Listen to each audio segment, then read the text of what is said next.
apresiasinya ternyata dari sekolah itu ini sangat luar biasa gitu loh. Waktu itu saya malu banget kalau ingat sekarang.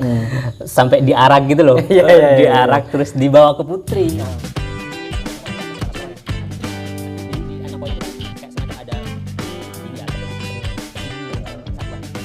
Bersama Mas Taufik.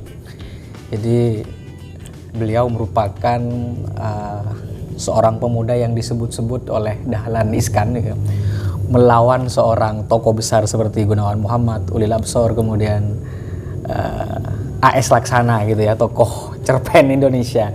Dan kebetulan siang ini saya berkunjung ke rumah beliau dan yang tidak saya sangka-sangka beliau ini merupakan Gus, merupakan Lora. Di pesantren ini berada di pesantren beliau dan sekarang kita ingin ngobrol-ngobrol mungkin yang teman-teman yang tidak tahu beliau ini merupakan tokoh muda dan seorang filsuf. Artinya orang yang menekuni, saya tidak tahu pengertian filsuf itu apa, cuman saya pikir beliau ini merupakan yang menekuni diskursus filsafat dan kita ingin ngobrol-ngobrol sedikit.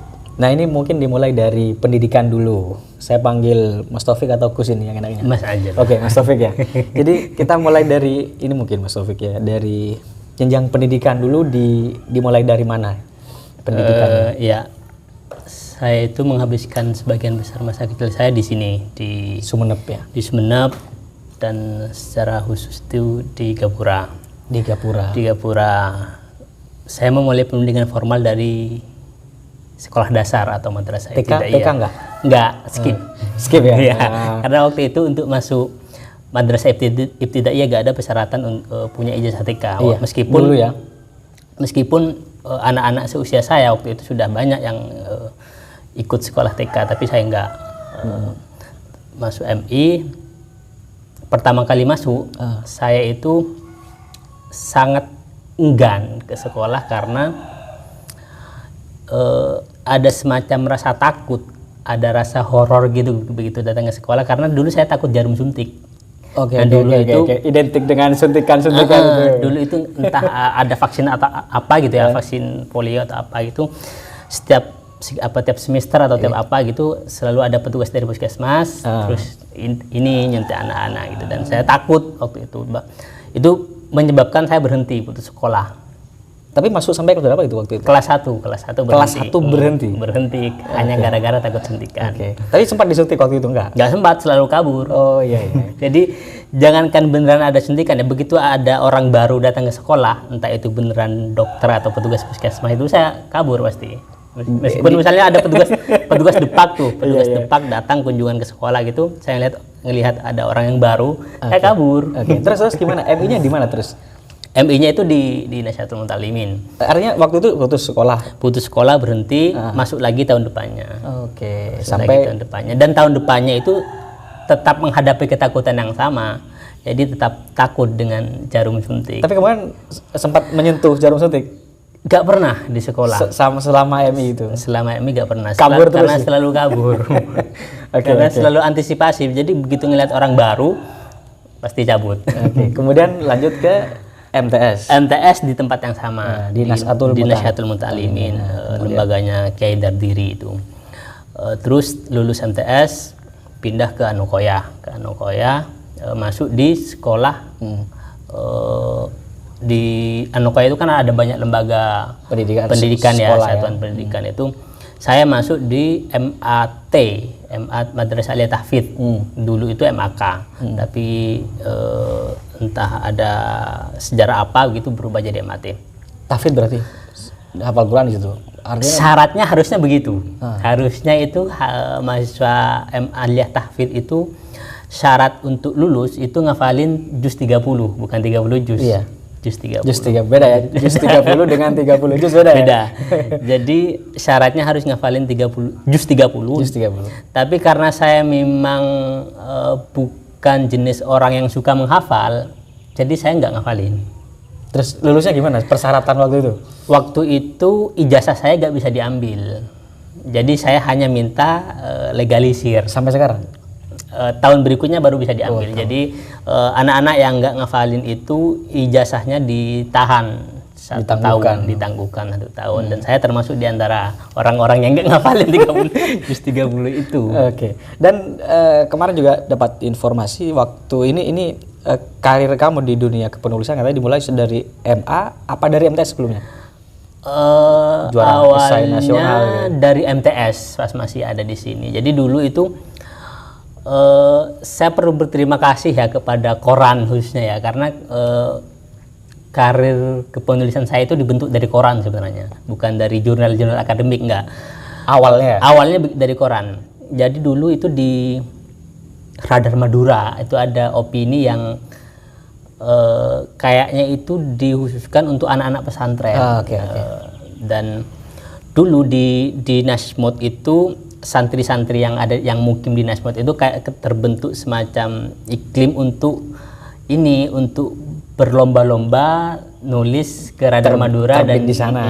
Di sana, dan saya melihat kakak senior itu yang waktu itu mungkin udah aliyah ya, saya di Sanawiyah, kayak pengen juga gitu kan, ada fotonya tuh, fotonya, pengen juga ada di sana. Terus akhirnya waktu itu mulai belajar nulis-nulis ngirim ke Radar Madura waktu itu, dan ya dimuat itu kayaknya sekitar kelas 2 atau kelas 3. Itu pertama kali. Tapi sebelumnya kayak masih nulis-nulis di buletin sekolah itu loh. Dulu sekolah itu punya kayak OSIS gitu, nerbitin. Ada buletin ya. Nulis-nulis di situ, terus mulai ke Radar Madura, terus sampai ketika ke Anokoya itu masih masih sering ngirim ke Radar Madura, cuman intensitasnya tidak setinggi pas masih di MTS ya? Di MTS, karena akses internet kan terbatas. Oke, kalau waktu di sini gimana waktu itu? Waktu di sini kan dulu ada warnet dekat pesantren. Dulu di sini saya nggak mondok. Oh ya, nggak mondok. Nggak mondok. Oh, iya. Mondok. Jadi punya akses ke warnet, terus pegang HP juga kan. Jadi cukup luasa lah begitu.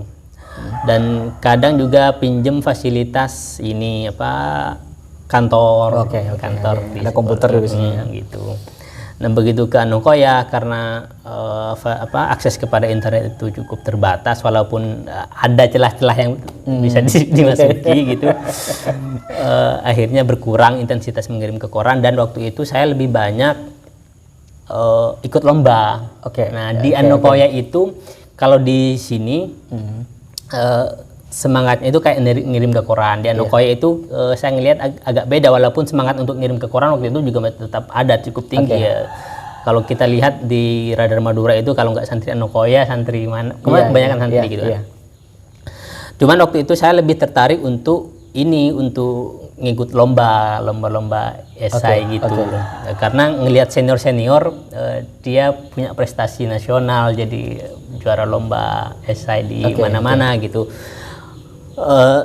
Saya juga terpantik juga untuk ikut lomba-lomba semacam itu, dan waktu itu sangat ambisius memang. Jadi gagal berkali-kali. Saya ingat itu sampai juara nasional itu saya ikut lomba yang ke-7 kalau nggak salah.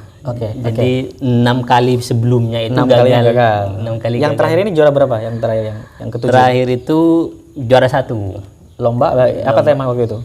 Lomba esai itu yang ngadain Kemendikbud kalau nggak salah. Kemendikbud temanya tentang soal keberagaman gitulah, harmoni dalam perbedaan gitu. Waktu itu Kemendikbud, dan apresiasinya ternyata dari sekolah itu sangat luar biasa gitu loh. Waktu itu saya malu banget kalau ingat sekarang. Sampai diarak gitu loh. Diarak terus dibawa ke Putri, ke mana?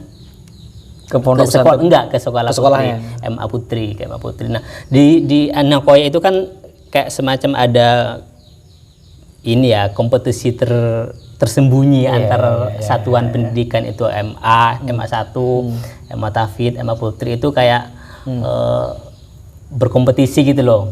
Nah MA Tafid ini dulunya sejarahnya itu diisi oleh orang-orang berprestasi, kayak salah satunya MAT ini. Salah satunya itu Mas Fayat, itu Rafayat. Itu banyak orang-orang berprestasi di situ. Tapi beberapa tahun itu kayak ada vakum gitu loh, nggak muncul orang-orang yang ini yang berprestasi gitu kan lah. Tapi begitu muncul terus diarah gitu sebagai ekspresi ya. Muncul kembali kembali gitu. Nah kemudian setelah lulus di Anukoya ke UGM. Ya. Ini UGM ini kampus impian atau kampus apa ini? UGM untuk kemudian lanjut waktu itu. Iya. Memang saya dulu sebenarnya ini kan keterima di UIN. UIN mana? Jakarta? UIN Jogja. UIN Suka. Keterima di UIN, tapi waktu itu daftar juga di UGM. Jadi ceritanya itu saya kan MAT itu jurusan agama ya.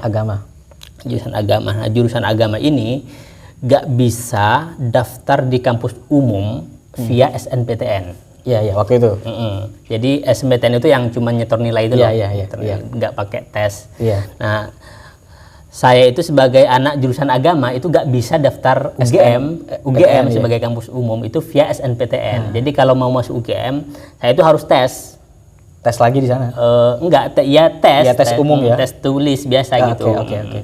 Sementara kan di sekolah nggak ada mata pelajaran yang diteskan, yang diujikan. Kayak misalnya IPS, IPA, itu nggak ada di jurusan agama. Iya. Jadi di MA nggak ada, nggak dipelajari. Jadi kemungkinan kalau saya ikut tes itu gagal gitu, nggak lulus. Nah, itu saya sempat nyesal masuk jurusan agama. Sempat nyesal. Iya. Karena memang pengennya masuk di filsafat UGM, nggak yang lain. Oke. Nggak yang lain. Tapi ternyata UGM itu punya seleksi masuk yang khusus. Ada satu, jadi seleksi masuk UGM itu entah sampai sekarang masih atau enggak, udah berubah ya. Ada 3. Pertama ya SNPTN itu yang pakai nilai-nilai, terus ada SBMPTN yang tes, terus reguler. Nah reguler ini dibagi 2. Nah ada yang reguler beneran reguler, terus ada yang PBU. PBU ini kepanjangan dari penelusuran bibit unggul. Kamu di situ. Nah, saya itu dapat informasi ada seleksi ini, ikut di situ. Nah, ini syaratnya lebih mudah. Artinya saya merasa itu lebih mudah untuk melewati tes ini daripada tes SBMPTN apa tesnya waktu itu yang ini? Ada 2 tahap kalau nggak salah. Pertama ngirim berkas seperti SNPTN umumnya ya. Ngirim berkas, nilai, terus sama ini sertifikat lomba prestasi gitu-gitulah. Di situ punya kamu ya. Di situ punya. Nah, ini memang saya ini. Gitu. Terus begitu lolos seleksi berkas, baru tes. Tapi tesnya itu nggak ada kayak IPS, IPA nggak ada, tapi tes pengetahuan umum kayak matematika, bahasa Inggris dan bahasa itu loh, kayak sinonim gitu. Tes umum, dan bagi saya itu masih bisa saya pelajari hal-hal kayak gitu. Kalau kayak IPA itu udah di luar jangkauan, udah lewat. Akhirnya alhamdulillah lolos berkas, terus tes waktu itu. Mas Umam ini yang kakak saya itu yang menyambut saya di Jogja, karena kebetulan waktu dia sedang studi S2 waktu itu. Saya datang ke Jogja dari sendirian gitu, dari sini datang ke Jogja, terus disambut oleh dia, terus ya tes untuk ikut tes tulis itu. Terus setelah tes tulis selesai, pengumuman lolos sudah. Nah akhirnya karena lolos di UGM, yang di UIN ditinggal. Dan di UGM ngambil jurusan filsafat. Itu namanya apa? Prodinya? Jurusannya apa? Ilmu filsafat atau apa? Ilmu filsafat. Jadi ada jadi itu katanya kebanggaannya dulu itu satu-satunya fakultas filsafat di kampus negeri. Itu karena di UI itu filsafat gak jadi fakultas, tapi dia nginduk ke Fakultas Ilmu Budaya. Kalau di UGM? Di UGM jadi fakultas. Fakultas sendiri? Fakultas filsafat punya jurusan ilmu filsafat. Kemudian S2 juga di? S2 di filsafat. Di UGM juga ya kampusnya? Iya. Nah itu jalur masuk S1 ke sarjananya itu beasiswa atau apa? Beasiswa. S2-nya juga?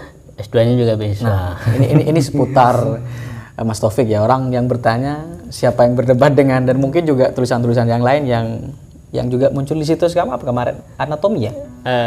Antinomi. Antinomi. Jadi kalau teman-teman yang nanya siapa Mas Taufik dan orang mana, sudah selesai ya? Sudah selesai.